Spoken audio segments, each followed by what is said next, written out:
My parents sold our robotics company for $80 billion, then kicked me out before the ink was dry. My father told me, "You built machines. Your brother built the business." My mother agreed. Henry was getting the executive position, the fortune, and the family legacy. I was getting nothing. They thought I would leave quietly. I did. But before I walked out, I asked one question that made their lawyers nervous. Who owns the patents? Nobody answered. They didn't know. And when the buyer finally checked, the entire $80 billion deal suddenly had one enormous problem: me. The day my parents sold our robotics company for $80 billion, they didn't invite me to the celebration. They called me into the boardroom, slid a resignation letter across the table, and told me I was no longer part of the family business. My father looked me straight in the eyes. "We're handing everything to Henry. Now leave. You're exiled." I stared at the acquisition announcement glowing behind them. $80 billion. Then I looked at my mother. "So, you sold the company without me?" She smiled. "We sold our business." I smiled back. "Without my patents." The screen behind my parents displayed the number in enormous letters. $80 billion. I had spent 12 years helping build Atlas Robotics, yet somehow I was sitting there being treated like an employee who had forgotten his place. My father, Richard Hale, sat at the head of the table. My mother, Diane, sat beside him. Across from them was my older brother, Henry. Henry was already smiling. He wore an expensive navy suit and looked completely comfortable, as if the entire $80 billion deal belonged to him. "Ethan," Dad said, pushing the papers toward me. "This is the end of your involvement." I looked down. My name was printed beneath a line marked resignation and release. "You want me to resign? You're receiving a generous settlement," Mom said. A settlement. That was what they called erasing me. I looked at Henry. "And you're taking over?" Henry leaned back. "Someone has to. Someone had to stay late. Someone had to rebuild the prototypes. Someone had to figure out why our machines kept freezing during field tests.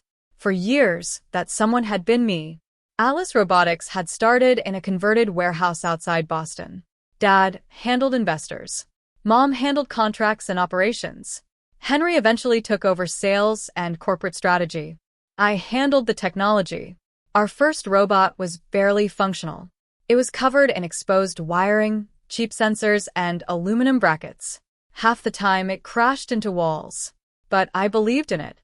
I spent 18-hour days designing the navigation system that eventually allowed our robots to move through unpredictable industrial environments without human control. That system became the foundation of Atlas. And now my family was selling it for $80 billion. Without me. Dad folded his hands. "We've decided Henry is better suited to lead after the acquisition." After the acquisition? Yes. So the buyer gets Atlas, Henry gets the executive position, and I get a settlement? Mom shrugged. "You've never been interested in the business side, Ethan." That sentence hurt, because she was right about one thing. I had never cared much about the business side. I cared about building things, solving problems, making machines do what nobody thought they could do. But there was something my parents had apparently forgotten. Something they hadn't mentioned once during the meeting. The patents. I stood slowly. Dad looked relieved. "Good. I knew you'd understand." I picked up the resignation papers, then placed them back on the table. "I need time to think." "You don't have time," Dad snapped. "I'll take whatever time I need." Mom sighed. "Ethan, don't make this difficult." I looked at all three of them. My parents. My brother. The people who had spent years telling me Atlas was our family legacy. Now they were handing that legacy to Henry and sending me away. I walked toward the door. Then I stopped. "Dad." He looked up. "Did your lawyers verify the patent assignments before signing the acquisition agreement?" His face changed. A pause. A flicker of uncertainty. Mom laughed. "Of course they did." I nodded. "Good." That changed everything. I opened the door. Nobody followed me. Outside, employees moved through the hallway carrying laptops and coffee, unaware that the company's biggest deal in history might already have a problem. I walked into the elevator and pulled out my phone. I opened an old folder I hadn't touched in years. The first patent filing appeared on the screen. Inventor, Ethan Hale. I stared at my name. Then I smiled. For the first time that morning, I wasn't angry. I was curious. Because if my parents had sold Atlas for $80 billion without securing the patents that made Atlas valuable, they hadn't just exiled me. They may have sold something they never owned. The next morning, I woke up with one question burning through my mind. How could they sell an $80 billion company without owning the technology that made it valuable? I didn't call my parents. I called an intellectual property attorney named Rachel Morgan, someone I'd met years earlier when Atlas was preparing its first patent portfolio. Rachel, I need you to look at something. What kind of something? Something worth $80 billion. She went silent. Send me everything. I spent the next 3 hours going through boxes in my apartment. The original filing. Atlas had been a tiny startup then, with 12 employees, a rented warehouse, and impatient investors. I had developed the autonomous navigation system almost entirely myself. Our robots could recognize obstacles, but they couldn't predict movement. A forklift would turn unexpectedly, and the robot would freeze. A worker would step into its path, and the system would panic. I built a predictive navigation model that allowed the machines to calculate movement in real time. That became Atlas's secret weapon. And I had filed the patent before the company had even hired its first corporate lawyer. My parents knew. They had watched me sign the paperwork. But nobody had ever formally transferred those patents. Rachel called me that afternoon. I've reviewed the documents, she said. And, Ethan, the patents are yours. Are you sure? Based on what you've shown me, yes. But there's something more important. What? The acquisition agreement. I sent her a copy. She spent almost an hour reading it. Then she called. They promised the buyer ownership and unrestricted rights to the core technology. So, the buyer paid for technology they may not actually own? That's what we need to determine. Don't contact your parents yet. Preserve every document. I followed her instructions. My parents thought they had removed me from Atlas. But they might have removed the one person who controlled the technology the buyer had just paid billions to acquire. I started gathering everything. The original patent filings, notebooks, emails, engineering records, and internal presentations. I organized everything by date. Then I found something that made my stomach tighten. An internal presentation from 7 years earlier. On the final slide, Henry was listed as Chief Visionary Architect. Beside his name was a picture of the robot. The technical diagram underneath was mine, my design, my patent, my work. Henry had been presenting my invention as his achievement for years. I kept digging. Henry became the visionary. Dad became the founder. Mom became the strategist. And I became almost invisible. Then I opened the acquisition agreement again. A section titled Intellectual Property Assets stated that every patent necessary for Atlas's robotics platform was being transferred as part of the $80 billion transaction. But several essential patents weren't listed. Mine weren't listed. Because they couldn't be. They belonged to me. That evening, the buyer contacted me. The attorney introduced himself as Michael Grant. We understand you're a former Atlas executive, he said. Former employee, I corrected. We've been told you're contesting the acquisition. I'm not contesting it. Then what are you doing? Protecting my property. Atlas represents that it owns the intellectual property underlying its robotics platform. I know what Atlas represents. And you disagree? I disagree with their ownership. Can you substantiate that? Yes. How? Patent 7.814/XXX. Silence. I continued. Before your company transfers the $80 billion, have your attorneys review that patent. The call ended. Several hours later, my father called. You've lost your mind, he said. No. You're trying to sabotage the biggest deal in our family's history. You sold a company containing technology you don't own. You worked for Atlas. I did. So, everything you created belongs to Atlas. Then show me the assignment. He went quiet. Ethan, he finally said, this can be fixed. How? Sign the patents over. I laughed. You mean the patents you forgot to secure before selling the company? Don't be difficult. I learned that from you. He hung up. 20 minutes later, my mother called. Ethan, please. Think about the family. I looked at the patent certificate. I am thinking about family. Then I ended the call. The next morning, an emergency meeting was scheduled. My parents, Henry, their lawyers, the buyer's lawyers. Everyone would be there. For the first time since they exiled me, I was invited. Not as their son, not as an employee, but as the person holding the patents behind their $80 billion deal. The emergency meeting began at 9 in the morning. I arrived 10 minutes early. Not because I was nervous, because I wanted to watch them walk in. My father entered first, followed by my mother and Henry.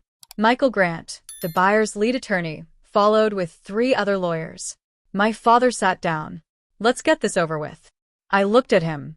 You wanted me here. We want the patents transferred, he said. That's not the same thing. Henry leaned forward. Ethan, you know how this works. You created the technology while working for Atlas. I created the technology before Atlas had a legal department. You were an employee. I was a founder. Dad slammed his hand on the table. Enough. Michael raised a hand. Let's keep this professional. He turned toward me. We've reviewed the documents you provided. I waited. Your patent filings appear legitimate. My mother's expression changed. Michael continued. Several patents you've identified are essential to the current Atlas Robotics platform. Nobody moved. Dad finally asked, essential? Without licensing rights, the buyer cannot guarantee continued commercial use of the core technology. Henry's face went pale. That's ridiculous. It's a legal issue, not an opinion. I opened my folder. Inside were the original patent filings, engineering notebooks, emails, and assignment records. I placed them on the table. This is when I filed the first patent. I slid another document forward. This is when Atlas Incorporated. Then another. And this is every assignment document. I looked around the room. There isn't one assigning these patents to Atlas. My mother whispered. We didn't know. I looked at her. You watched me sign them. Her eyes dropped. Henry suddenly spoke. Even if the patents are yours, you can't hold an $80 billion acquisition hostage. I'm not holding anything hostage. Then what do you want? I want what I own. Michael nodded. That's reasonable. Dad turned toward him. You're taking his side? I'm taking the documents seriously. That sentence changed the room. My parents controlled every conversation because everyone around them worked for them. This room was different. The buyer didn't care about our family history. They cared about risk. I was the risk they had failed to discover. Michael closed the folder. We need to restructure the intellectual property portion of the transaction. Dad stood. How long? Until we reach an agreement. You're delaying an $80 billion closing. Because your company represented that it owned technology it apparently does not fully own. Silence. Henry looked at me. You planned this. I almost laughed. No, Henry.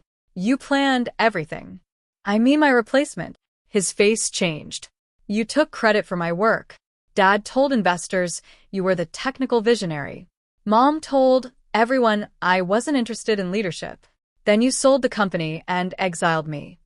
My father said quietly, we were protecting the family. No. You were protecting the deal.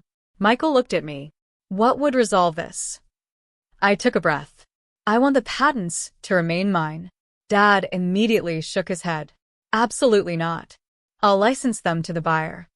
Michael asked, under what terms? Long-term exclusive licensing for the existing Atlas platform with royalties tied to commercial revenue. I continued. And I want my contribution recognized. Henry scoffed. Recognition? You've spent 12 years receiving recognition for my work. He had nothing to say.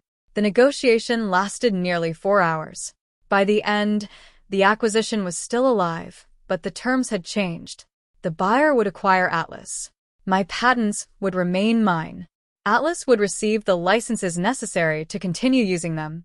And I would receive compensation tied directly to the technology one had created. I didn't get the company. I didn't need it. I walked out owning something far more important. My work. Outside, my father caught up with me. Ethan. I stopped. We're still your parents.